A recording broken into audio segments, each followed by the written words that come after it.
The Fault in My Heart Part 3. The following days were a bit of a whirlwind, as I was now supposed to take care of my father's estate, or what was left of it. He had been transparent with me from the very start. His company had failed. The person he appointed to take care of things while he was ill ran it to the ground, leading to a lot of debt. While there was still money from the insurance and investments, the bulk of it paid off his outstanding debts to the bank. I still got to keep the house and most of the assets, so I was not down and out. Most of the investments were bringing in steady income, so I would be okay for a while. But now I was seriously considering my future, because I could not live off of my father's money for the rest of my life. I had been doing it for a long time, but now I needed to make a name for myself. For the first time in my life, I was uncertain about my future and stressed, but Reggie helped me to relieve most of it. We decided to meet up a few days after I had sorted out my father's estate. I was a bit nervous to see him because of the kiss on the night I showed up at his place. I had somehow managed to forget it on the day we fixed things between us, but it came back to me vividly just as I was about to sleep. I did not even know what it meant, and he was not my usual type. He was pleasing to look at, but he was a bit too serious for me.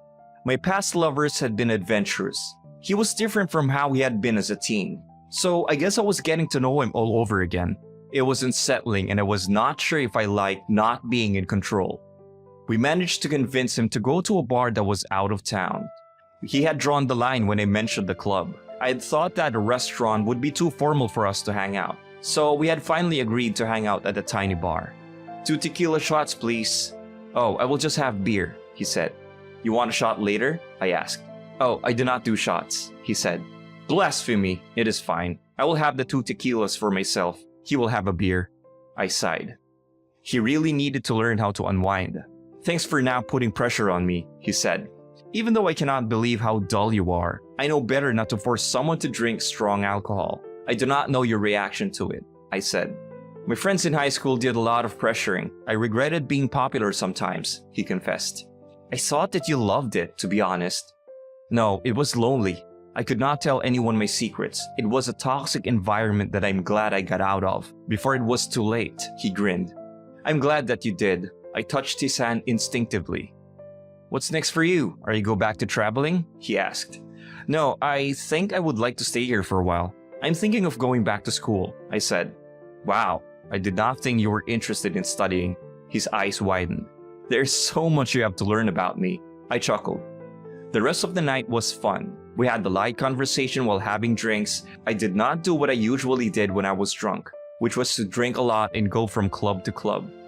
I enjoyed his company so much that minutes would go by without me drinking. I could not help laughing and engaging in banter with him occasionally. Once I got past the serious exterior, the fun guy I grew up knowing was there. When it was finally time for us to leave because he had to go to work the following day, I was incredibly sad. But at least we had a few more minutes on the drive back to town, where he played classics that we had grown up listening to. I remembered all the good moments from when we were young, before hate tainted our friendship, and I could not help longing for them. The kiss had still been on my mind the entire day, but I had been too shy to mention it. But now that I was a bit tipsy, my tongue was a bit looser. I never got a chance to talk to you about that night I showed up at your place drunk, I said. Oh, it was okay. You were grieving. How were you holding up? He asked. Taking it day by day. Most days I got to his room and imagined him lying there. But that was not what I wanted to talk to you about. I kissed you that night, I said. Yes, you did, he said with an emotion that I could not decipher in his voice. I'm so sorry. I was sad. I don't want you to think it meant something else. Not that we don't mean anything. You did reject me. There's nothing. I don't know what I'm even saying. Sorry for the kiss, I said. It's okay. I get you were going through a lot. I only rejected you because I did not want to take advantage of you in that state, he explained. What if I was sober? I asked. I watched his hand grip the steering wheel harder. Maybe I was heading into uncharted territory with such a dangerous question, but I could not care less. That would be a different story. How so? I probed further. Maybe it was a trick of the light, but I saw his cheeks turning red. It doesn't matter. I'm at your place now. He stopped the car and looked at me. The tension between us was so thick, one could cut it with a knife. Maybe my heart was betraying me. Maybe it was my body, but I felt the need to have him come closer. I touched his cheek and he let out a soft breath. "Are you sure it does not?" I smirked. "What do you want me to say?" he asked firmly. "So you would have still pushed me back if I was not drunk?" "No," he said. I let go of his cheek and smiled. "You have work tomorrow. Good night." I got out of his car as I watched him drive off. My heart was beating extremely fast from how close we had been. I might have acted that I had it all together when I was with him, but I was a mess on the inside. I had been having thoughts of him ever since that morning, even before we fixed things.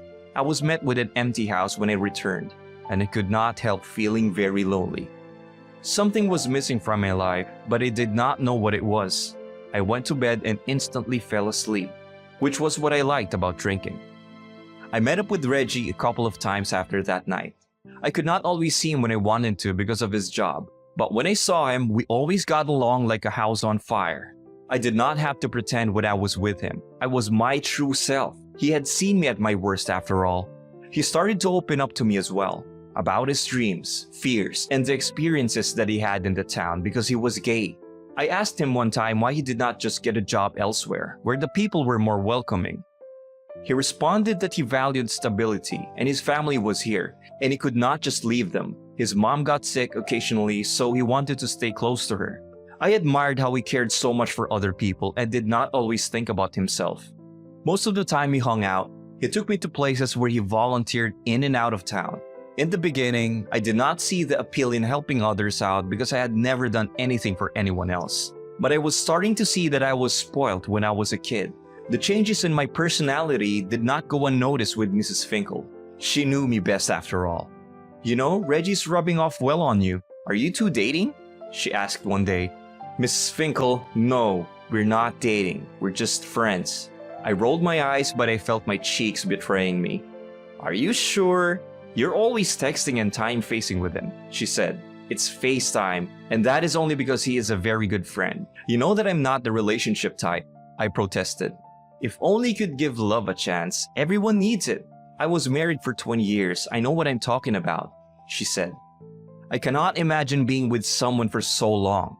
How did you get along?" I asked. "Most of the time we did not. He annoyed me sometimes, but we always have good moments," she said. That made me think a lot about my situation with him. I felt a strong sexual attraction to him, and there had been so many near kisses in the past. But I could not bring myself to risk my heart. I knew that it would never end with just sex. My heart was already involved. Let us say I did give love a chance. What guarantee do I have that he likes me back? "So you do like him?" She smiled slyly. Conversation over. I huffed as I got out of the kitchen. "Tell him how you feel," she shouted after me. She was being utterly ridiculous. I did not fall in love or do relationships. I had failed a long time ago, so how could I start now? A few days later, he was sleeping over at my house. We had been playing games all day and the weather had turned bad. I did not want him to leave in that weather, so he was sleeping at my house. Suddenly, there was a knock on my door. I opened it, and Mrs. Finkel was there, holding an envelope. "Hey, this came in the post today, but I didn't check it until a few minutes ago," she said as she handed me an envelope with the name of one of the colleges to which I applied. My palms started sweating, and I began to feel nervous. "I wonder if I got in." "Thank you," I said. "I'm sure that you did. Well, I must go to sleep now. I'm not getting any younger. But I will see you in the morning." She hugged me, then she left. "Well, open it. You have been staring at it for a minute now." Reggie chuckled. "I cannot. You do it." I handed it to him. He sighed and opened the sealed envelope.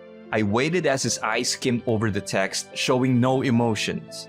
And then he knocked me over with a hug. "You got in, Francis!" he shouted.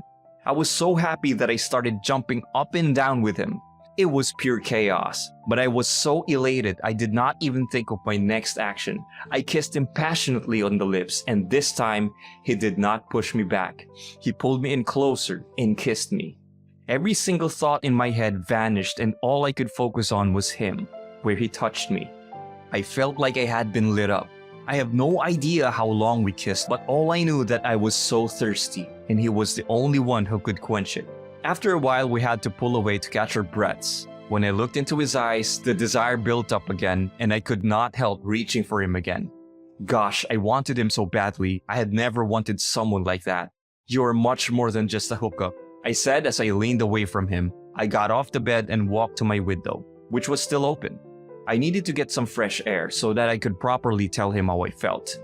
I wanted him to know how I was feeling toward him and find out if the feelings were mutual. For once, I was going to use my mind to think. "I like you a lot, more than I have ever liked anyone," I confessed after I had been silent for a while. "I like you too, but I never thought you would feel the same." "I know how you feel about love," he said. "You're changing that. I want to know how I'm feeling. It is so foreign," I said. I had tried to fall in love in the past, but I never could seem to trust. I thought I was broken. "What do we do now?" he asked. "We get to know each other and see where it goes, if you want to."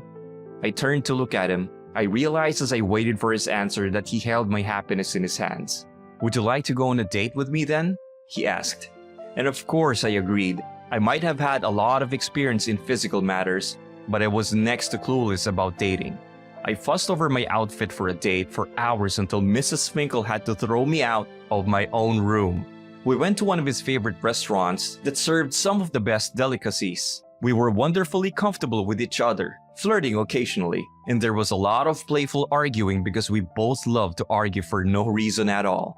By the end of the date, I was full of food and happiness. It was the first of many dates, some planned and others not. Most times we made popcorn and watched Netflix at his place, cuddled for a while, then made out. We didn't have the conversation of making it official. We just became a couple. In the beginning, we got stares around town, but after a while, they moved on to the latest gossip. What mattered was us growing a relationship and going from strength to strength. With him, I finally began to break down those walls that I had put up as a child and let love blossom in my heart. I wanted him to be happy all the time and always in my life. He motivated me to be the best version of myself that I could be. And when I started going to the college I was accepted to, he was my #1 fan. I admit, it was difficult for me to adjust to a timetable in studying. And with his work schedule, it was difficult for us to see each other. It was about 2 hours from our town, and I still lived at home. But I might as well have been in another state. I grew very homesick for him. I had never been this clingy type, but I was now that guy, and he did not get annoyed with me at all, even though he had always been the more serious one. On the night before my birthday, I was home, alone. My college friends had begged me to go with them clubbing, but I was not in the mood. Reggie had found it hilarious that I did not want to go out. I was going to see him the next morning for breakfast, and I was excited. What I did not expect was for him to surprise me with a visit that night. I screamed with joy when I saw him, of course. "I missed you so much," he said as he kissed me on the lips. No other words were needed. I understood each word in every gesture that he made. From kissing me on the forehead, playing with my hair, and offering an endearing smile when I opened the present that he got for me, he showed me real love. We had been dating for many months now, but we had not yet been intimate or said "I love you."